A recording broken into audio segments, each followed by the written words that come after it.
अमृता अस्पताल फरीदाबाद बना उन्नत न्यूरोलॉजी का केंद्र। 30 से अधिक डीबीएस सर्जरी का रिकॉर्ड। फरीदाबाद से दिलीप कुमार खास रिपोर्ट।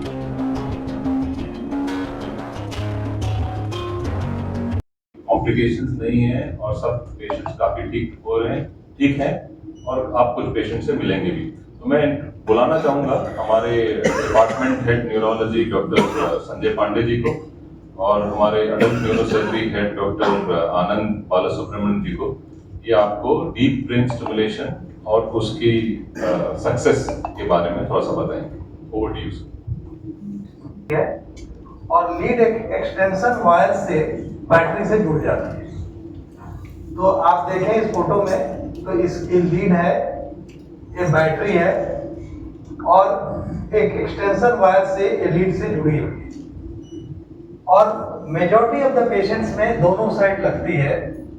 कुछ पेशेंट जैसे जिसमें सिर्फ कंपन है और एक ही साइड है, उसमें हम एक साइड ही लगाते हैं क्योंकि दोनों साइड लगाने की जरूरत नहीं होती। But majority of the patient में दोनों साइड लीड लगती है। ब्रेन के कई हिस्से हैं जहां लीड लगते हैं, जैसे एक हिस्सा होता है एसटीएन, एक जीपीआई, एक थैलेमस। लेकिन मेजॉरिटी ऑफ द पेशेंट में एसटीएन लीड लगता है क्योंकि जो सबसे ज्यादा काम है तो सर्जरी के पहले हम करते हैं।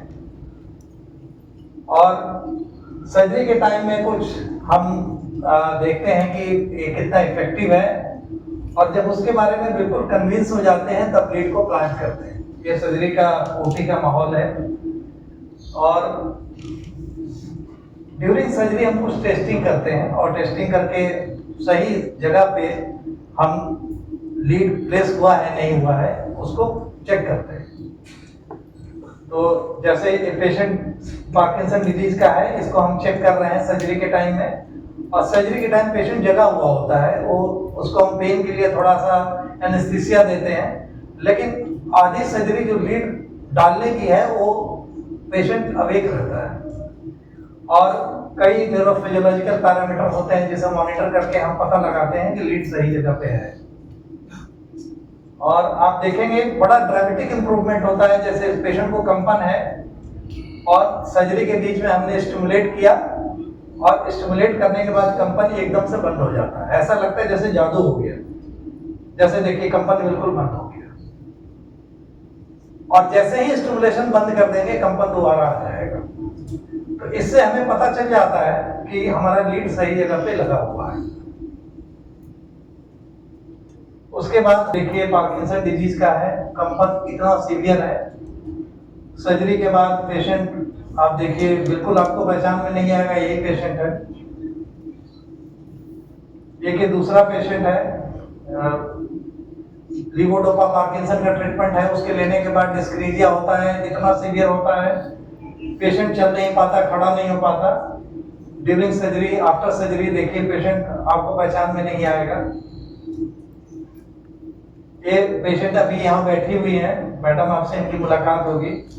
सर्जरी के पहले की वीडियो है। और एक एक स्टेप चलने के लिए लोगों से इनको हेल्प लेने की जरूरत पड़ती थी। लेकिन सर्जरी के बाद देखिए इनकी पीठ कितनी अच्छी हो गई है।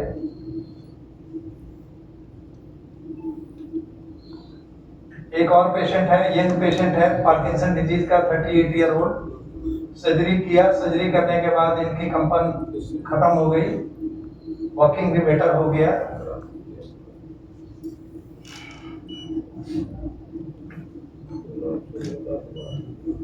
एक और बीमारी होती है डिस्टोनिया में। क्या होता है, गर्दन टेढ़ी हो जाती है, हाथ पैर कई बार टेढ़े हो जाते हैं, उसमें भी डीबीएस की सर्जरी होती है। एक और हमारे पेशेंट है, उनसे भी आपकी मुलाकात कराऊंगा। ये डिस्टोनिया की लेडी है, ये मुंबई की लेडी थी, काफी पहले हम लोगों ने डीबीएस किया इनका। और after DBS she almost became alright. एक अभी रिसेंटली किया यही अमृता में, बंगाल के टीचर हैं। ये अपना जॉब खो चुके थे, सरकारी टीचर है लेकिन सरकार ने इनको बिठा दिया था। Very severe, very disabling. ये बिल्कुल चल नहीं पा रहे हैं और खड़ा नहीं हो पा रहे हैं। इनका खाना खाना मुश्किल है और कुछ भी अपने डेली रूटीन्स नहीं कर पाते हैं। और इनकी सर्जरी हुई। पैसे की बड़ी दिक्कत थी इनको, लेकिन उन्होंने कराई सर्जरी। और सर्जरी कराने के बाद ये काफ़ी अच्छा बेनिफिट हुआ। गर्दन में थोड़ी सी अकड़न बची हुई थी, लेकिन बाकी ठीक कर रहे हैं। और इनके पास आने जाने के पैसे की कमी थी, तो मैंने इनको कहा कि एक होम बेस्ड वीडियो बना के भेज दीजिए। तो इन्होंने वीडियो एक भेजा घर से बना के। आप देखिए, बिल्कुल आप पहचान नहीं पाएंगे वही पेशेंट है। तो बंगाल में टीचर है, इन्होंने अपना जाके दोबारा जॉब ज्वाइन कर लिया है।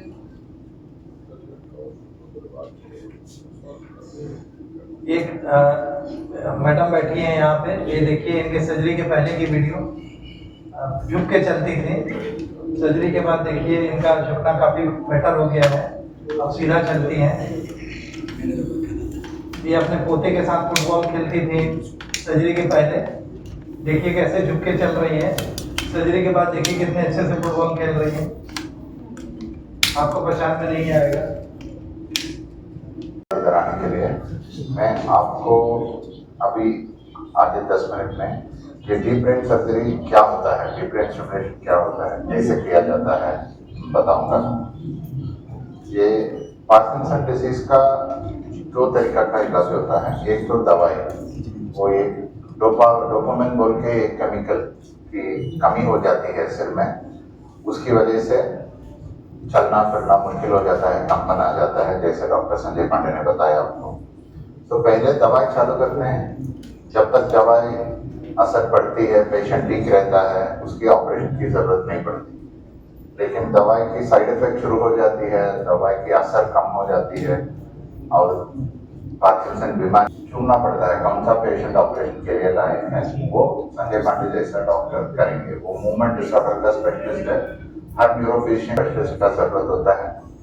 जैसे हम सर्जरी करते हैं, सब न्यूरोसर्जन ये सर्जरी नहीं करता है।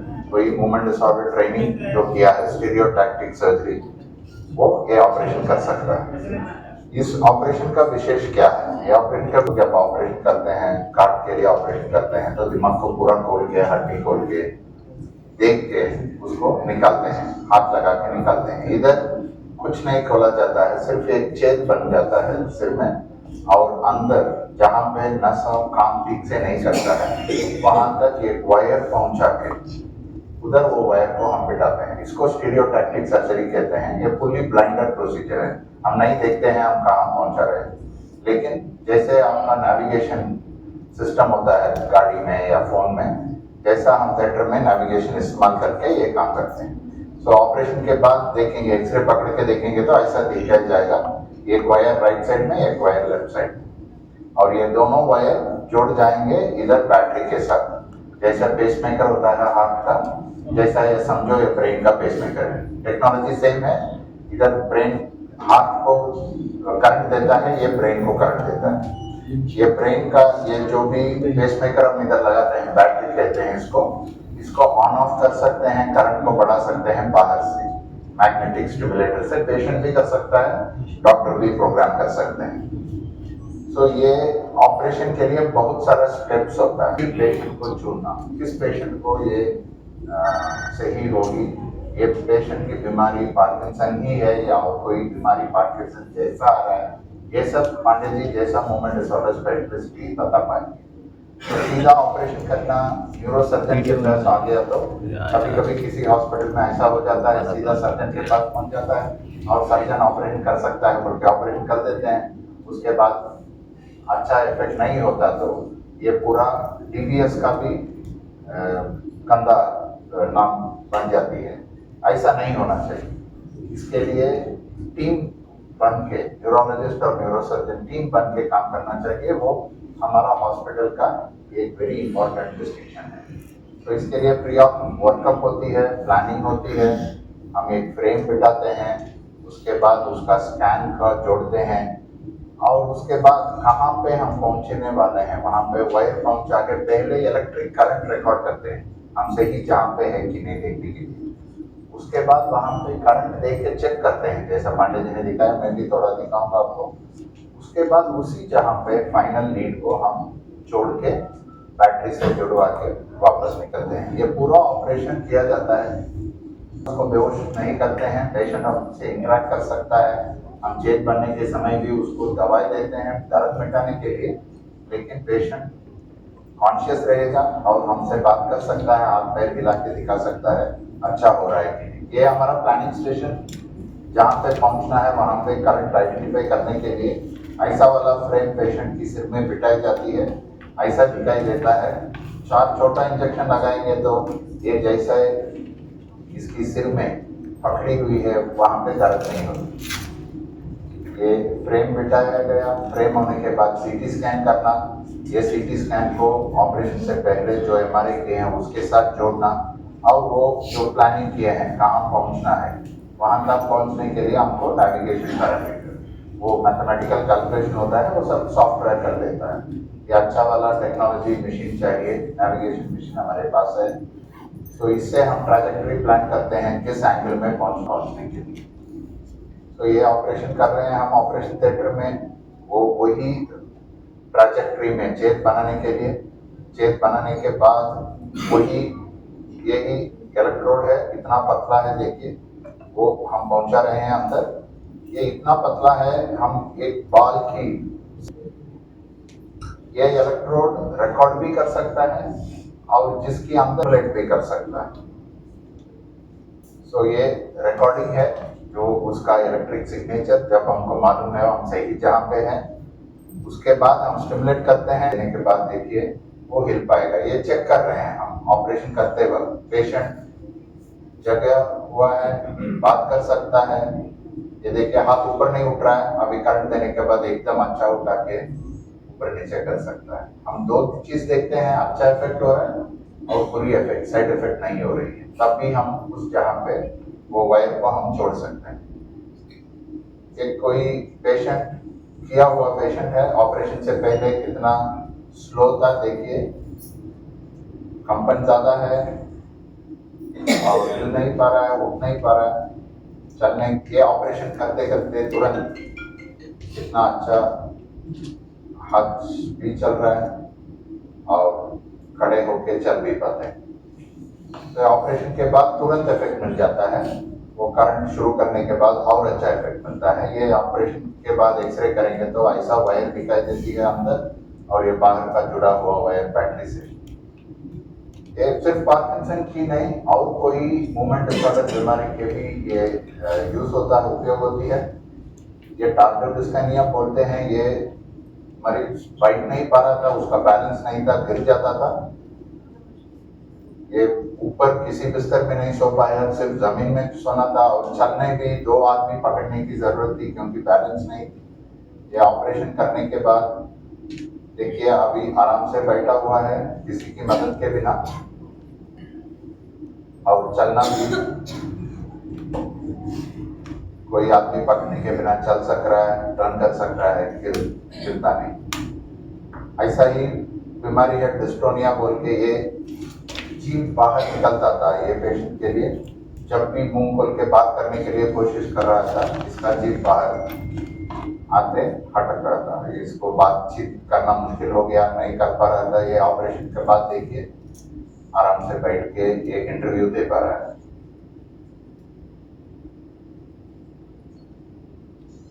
और ये पेशेंट ऑलरेडी ऑपरेशन हो चुका है, लेकिन जब करंट ये अचानक बंद हो जाती है पहले जैसा हो जाते हैं, तो वो दिखाने के लिए एग्जाम्पल आपको दिखा रहा हूँ। ये पेशेंट कहीं पे बाहर गया था टूर के लिए, कहीं बाहर बड़ा सा मैग्नेट के आजू बाजू में जाएंगे तो कभी कभी बैटरी ट्रिप हो सकता है, या ऐसा बैटरी ट्रिप हो गया इसका, तो व्हीलचेयर में आया, उठ नहीं पा रहा था, हाथ पैर हिल नहीं पा रहा था और हमने पता समझ लिया ये बैटरी ऑफ हो चुका है, तो बैटरी हम चालू कर रहे हैं। अभी बैटरी चालू करने के बाद तुरंत देखिए क्या फर्क होता है उसकी शरीर में।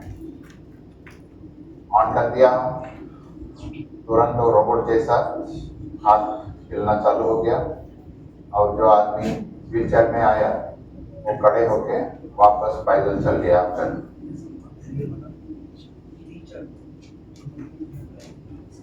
तो ऐसा फर्क हो सकता है अगर हम अच्छा पेशेंट चुनते हैं और अच्छा ऑपरेशन करते हैं, ऑपरेशन की साइड इफेक्ट के बिना और तकलीफ के बिना। तो ये सब पब्लिकेशन है जो बहुत सारा हुआ है दुनिया में, बहुत सारा देशों में पहले 20-25 साल पहले जब शुरू हुआ hardly 100 operation a year. Now we are doing almost 1000 operations a year. अभी हमारा हॉस्पिटल में शुरू होने के बाद अभी 30 ऑपरेशन हो चुका है और ऐसा हम ऐसा अच्छी तरह चुन के करेंगे तो और ज़्यादा पेशेंट बेनिफिट हो जाएंगे। इस चीज़ को आप स्प्रेड करेंगे तो अवेयरनेस स्प्रेड करेंगे तो और पेशेंट आके इससे बेनिफिट हो सकते हैं। जैसा न्यूरोलॉजिस्ट, न्यूरोसर्जन, अच्छा रेडियोलॉजी डिपार्टमेंट, इलेक्ट्रोफिजियोलॉजी रिकॉर्डिंग और अच्छा एनेस्थेसिस्ट, पेशेंट सेंट्रिक अप्रोच होना चाहिए। किसी एक ही मरीज एक ही डॉक्टर की सुन के नहीं आना चाहिए, पूरा टीम की जरूरत है। वो टीम अच्छा टीम इधर अमेरिका में है। और अब तक सुनने के लिए धन्यवाद। और कुछ क्वेश्चन? केमिकल होता है डोपामिन, उसकी कमी से होती है और यूजुअली 50-60 में होती है। लेकिन मैंने दिखाया कई पेशेंट यंग होते हैं। यंग पेशेंट्स में कई बार जेनेटिक प्रॉब्लम होती है, जैसे उनके जीन में ही बीमारी है। तो धीरे धीरे हमारे बॉडी के सारे सेल्स जो हैं वो डाई करते हैं। तो इसी की वजह से 80, 85, 100 साल जिसकी जितनी उम्र है वो उसके बाद वो एक्सपायर हो जाता है। लेकिन यहाँ क्या होता है कि ब्रेन में एक डोपामिन जो केमिकल है उसको बनाने वाले जो सेल्स हैं वो पहले ही डाई करना शुरू कर देते हैं और उसकी वजह से ये पार्किंसन डिजीज चालू होती है। लेकिन जितना डोपामिन है बॉडी में उसका 50% तक भी हमारी बॉडी के लिए सफिशिएंट है। जैसे 2 किडनी है, 1 किडनी पे काफ़ी है, उसी तरह 50% डोपामिन भी अगर है तो भी ठीक है। अगर 50 से कम हुआ तो सिम्टम है। जैसे आपने मेंशन करा है 30 से अधिक ज़्यादा यस, तो ये सर्जरी रेयर केसेस में होता है और ये सर्जरी पेशेंट सिलेक्शन बहुत इंपॉर्टेंट है। अगर आपका पेशेंट सिलेक्शन सही है तो रिजल्ट सही होंगे और कॉस्टली सर्जरी है। तो इसलिए हमारे कंट्री में नंबर ऑफ केसेज कम होते हैं, लेकिन धीरे धीरे इनकी संख्या बढ़ रही है। जैसे जैसे इंश्योरेंस बढ़ रहा है, जैसे अभी CGHS में भी इसको अप्रूव कर दिया, ECHS में भी कर दिया, लोगों के पास इंश्योरेंस आने लगा, कई जगह गवर्नमेंट भी थोड़ा सपोर्ट करती है, तो इसकी संख्या धीरे धीरे बढ़ रही है। लेकिन ये तो बहुत इंपॉर्टेंट है। जैसे अगर आप US में जाएंगे तो सर्जरी बहुत होती है क्योंकि सर्जरी की ज़रूरत काफ़ी है, लेकिन बिकॉज ऑफ कॉस्ट केसेज जो इंडिया में हो रहे हैं वो कम है कंपैरिजन टू वेस्टर्न कंट्री, और टेक्निकली काफ़ी डिमांडिंग है। सर्जरी हर जगह नहीं होती है, ऐसे सेंटर पे होती है जहाँ एक्सपर्ट्स जैसे डॉक्टर आनंद है या हम हैं, तो एक्सपर्ट्स जहाँ होंगे वहीं सर्जरी होगी। एक्सपर्ट्स नहीं होंगे सर्जरी नहीं कर पाएंगे। Sir what are the symptom for this? एक बार इनकी बात का जवाब देते हैं, उसके बाद आपके पास आते हैं। तो कॉस्ट डिपेंड करता है किस तरह की बैटरी यूज कर रहे हैं। जैसे पार्किंसन पेशेंट्स में एवरेज जो कॉस्ट आती है नॉन रिचार्जेबल बैटरी 10 से 11 लाख, रिचार्जेबल बैटरी करीब 14 लाख के आसपास, तो 10 से 14 मान लीजिए। जैसे डॉक्टर साहब ने दिखाया था कि सर बैटरी बंद होगी तो उसका पेशेंट फोन करेगा। हाँ। हर साल पेशेंट बाहर जैसे ये पीछे बैठे हैं, US गए थे, इनकी सर्जरी हुई थी, ये टिकट अपना कैंसिल करा के आना पड़ा क्योंकि बैटरी बंद हो गई। हमारे देखो फाइनल पेशेंट ना पहुंच पाए बेटा, तो उस स्थिति में पेशेंट क्या चाहो? पेशेंट को पास के डॉक्टर के पास जाना चाहिए। उनके पास भी होता है स्टिमुलेटर, उससे भी वो ऑन कर काम सकता कर है। सकते। और कंपनी भी सपोर्ट करता है। अगर हम कंपनी को फोन करेंगे, कंपनी का आदमी कहाँ पे भी है उधर पहुंच जाएगा, उसका सपोर्ट भी है। आपका कोई सवाल था? Sir so what is the basic symptom for this disease? How basic symptom जैसा आपने बताया, I am talking about the initial stage. हाँ, कंपन सबसे बड़ा सिम्टम है। ओके। कंपन और बॉडी स्लो हो जाती है।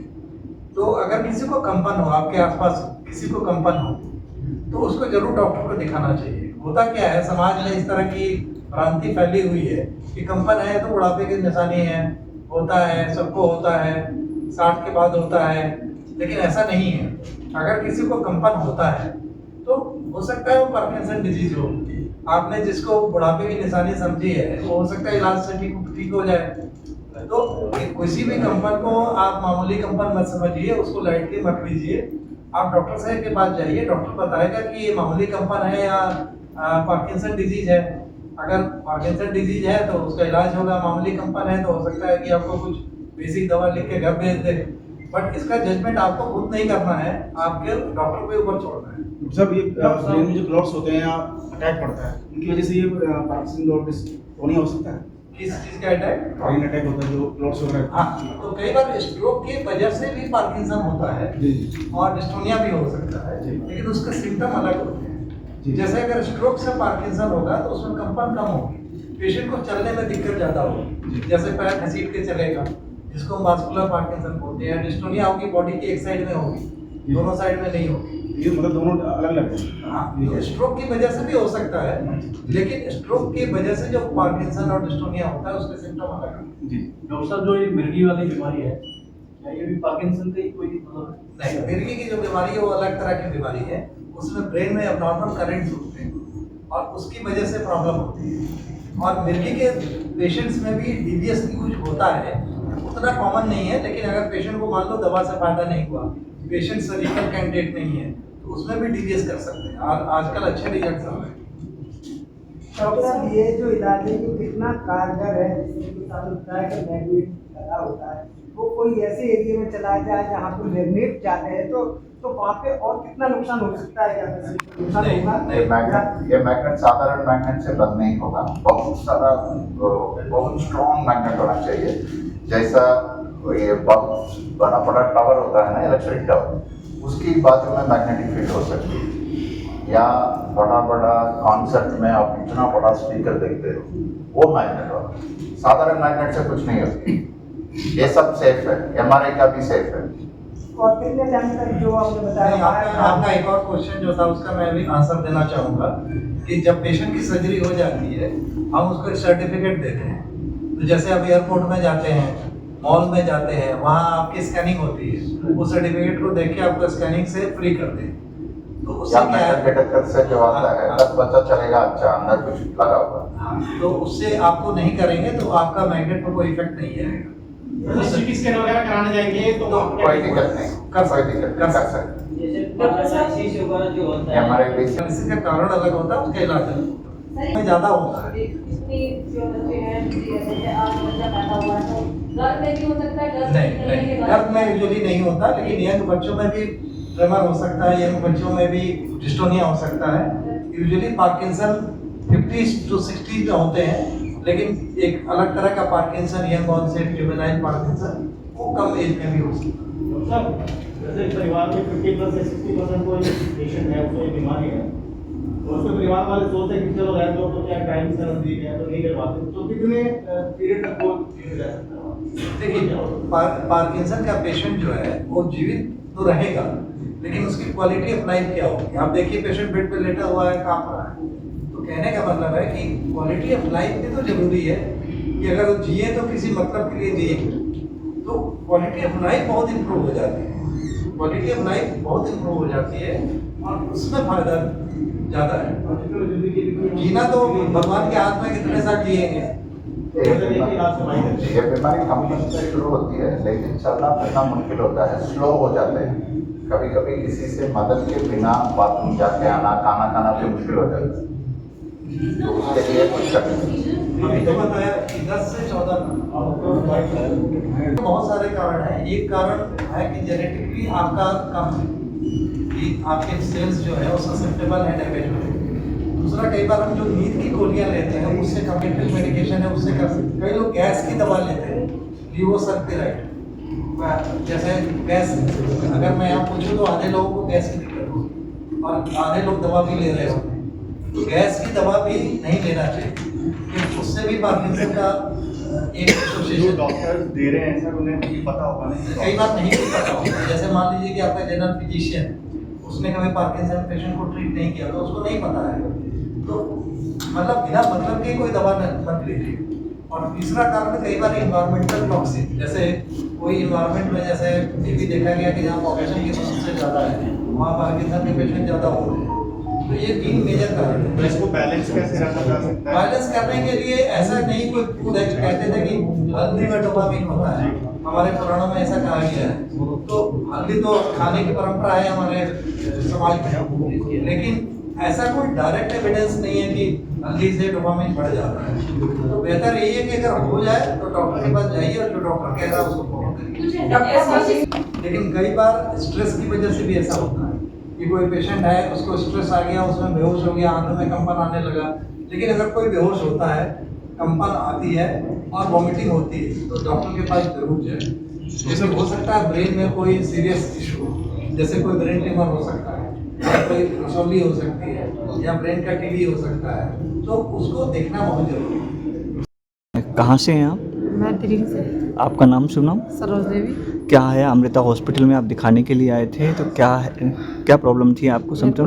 डिस्टोनिया की प्रॉब्लम थी। अच्छा सर्जरी हुई है मेरी, अच्छा। और जून 6 में हुई थी। कहाँ प्रॉब्लम थी आपको? मेरे कमर पूरे एक साइड में दिक्कत थी। अब एक साइड में अब आराम है? अब फर्क है। कितने साल से? ये रखी गई है डीप ब्रेन स्टिमुलेशन सर्जरी के बारे में, जो कि एक बेहतर इलाज है पार्किंसन डिजीज, डिस्टोनिया और बहुत सारे ऐसे मूवमेंट डिसऑर्डर जो दवाओं से ठीक नहीं हो पाते। तो क्या जो लोगों को प्रॉब्लम है काफ़ी बनी हुई है, हाथ पैरों में चलने में दिक्कत, आकलन ऐसे चालू प्रॉब्लम? होता है कि मरीजों को कंपन होती है, और आपने देखा होगा कि हमारे समाज में किसी को भी कंपन होता है तो कहते हैं कि बुढ़ापे की निशानी है। जी जी। लेकिन ऐसा है नहीं, बुढ़ापे से ही कंपन नहीं होता है, कंपन के बहुत सारे कारण होते हैं, और इसमें से एक कारण हुआ पार्किंसन डिजीज जो है वो ऐसी डिजीज है जो कि बहुत ही रेयर नहीं है। आपके आसपास भी 2-4 पार्किंसन मरीज दिख जाएंगे जिनको कंपन है, धीरे धीरे चलते हैं। तो उनमें शुरुआत दवा से होती है, इलाज दवा से होता है, लेकिन अगर दवा काम नहीं करता है या दवा के साइड इफेक्ट ज़्यादा आने लगते हैं तो फिर हम सर्जरी करते हैं। और ये सर्जरी बहुत ही कारगर है और ये सर्जरी बहुत ही सेफ सर्जरी है।